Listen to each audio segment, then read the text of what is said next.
এই দেখো, একদিকে দিদি আদর করছে, একদিকে বাবা আদর করছে। সানডে স্পেশাল আদর হচ্ছে।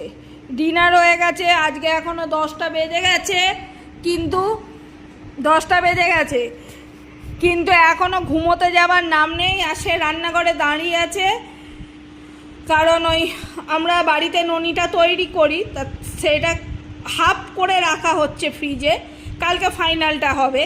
সে দেখতে গেছে কতদূর কাজ এগোলো। আর এ হচ্ছে বাবা আর দিদির, এই যে বাবা দিদি ধরে আছে আর বাবা আদর করেই যাচ্ছে তখন থেকে। দিদিও আদর করছে গলা। ও হচ্ছে আদর খেতে মাস্টার মশাই। এক্ষুনি যদি ওর বাবা আদর বন্ধ করে দেয়, দিদি আদর বন্ধ করে দেয়, দুজনকে দুটো পা দিয়ে টানবে। লজ্জা পেয়ে গেছে, এই যে আসছে, এবার আবার বাবাকে ডাকবে।